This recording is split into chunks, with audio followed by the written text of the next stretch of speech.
कैसे हैं आप सब? आशा करती हूँ आप सब अच्छे होंगे, स्वस्थ होंगे।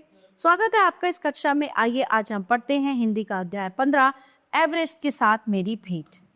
कर्नल खुल्लर ने साउथ पोल तक की चढ़ाई के लिए 3 शिखर दलों के 2 समूह बना दिए। मैं सुबह 4 बजे उठ गई, बर्फ पिघलाई और चाय बनाई। कुछ बिस्कुट और आधी चॉकलेट का हल्का नाश्ता कर मैं 5:30 बजे अपने तंबू से निकल पड़े। अंग दोरजी ने मुझसे पूछा क्या मैं उनके साथ चलना चाहूंगा।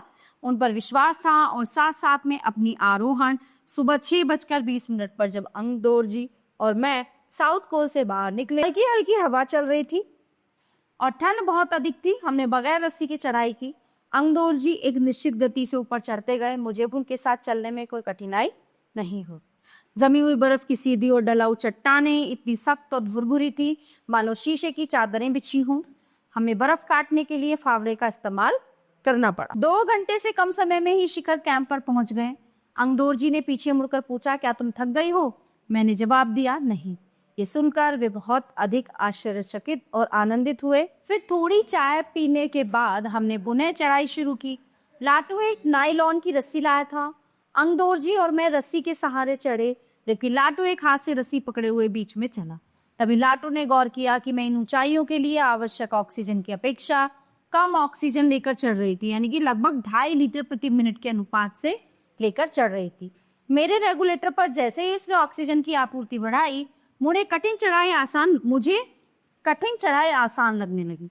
दक्षिणी शिखर के ऊपर हवा की गति बढ़ गई थी। उस ऊंचाई पर तेज हवा के झोंके भुरभुरे बर्फ के कणों के चारों तरफ उड़ा रही थी, जिससे दृश्यता यानी कि विजिबिलिटी नहीं के बराबर हो गई थी।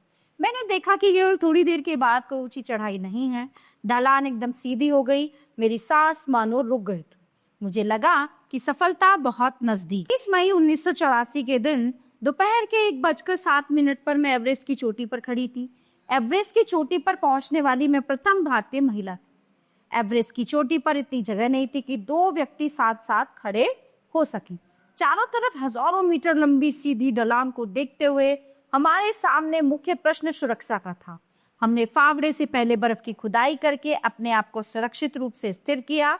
इसके बाद मैं अपने घुटनों के बल बैठी। बर्फ पर अपना माथा टेक कर मैंने सागर माथा के ताज का चुंबन लिया। बिना उठे ही मैंने अपने थैले से हनुमान चालीसा और दुर्गा माँ का चित्र निकाला, इन्हें अपने साथ लाए, लाल कपड़े में लपेटा और छोटी सी पूजा करके इनको बर्फ में दबा दिया।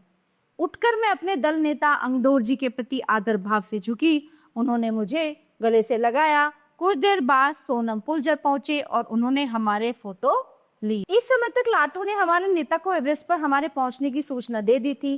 तब मेरे हाथ में वॉकी टॉकी दिया गया। कर्नल खुल्लर ने मुझे बधाई दी और बोले देश को तुम पर गर्व है। हमने शिखर पर कुछ समय व्यतीत की और अपनी वापसी यात्रा 1:55 पर आरंभ की। अंग दोरजी और मैं साउथ पोल पर शाम 5 बजे पहुंच गए थे।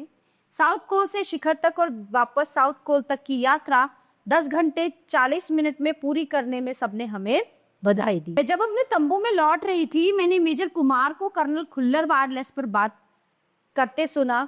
आप विश्वास करें या ना करें श्रीमान, बचेंद्री केवल 3 घंटे में ही नीचे वापस आ गई और वह उतनी चुस्त दिख रही है जितनी वह आज सुबह चढ़ाई शुरू करने से पहले थी।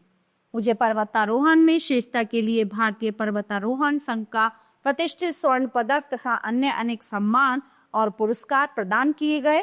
पद्मश्री और प्रतिष्ठित अर्जुन पुरस्कार की घोषणा की गई। सबके आकर्षण और सम्मान का केंद्र होना मुझे बहुत अच्छा लगा। तो ये था बचेंद्री पाल द्वारा लिखित एवरेस्ट मेरी शिखर यात्रा पर ये जो है संकलन आधारित है। ठीक है, तो प्यारे बच्चों, ये पाठ यहीं पे समाप्त होता है। आशा करती हूँ आपको बहुत अच्छे से समझ आया होगा। मिलते हैं अगली कक्षा में। धन्यवाद।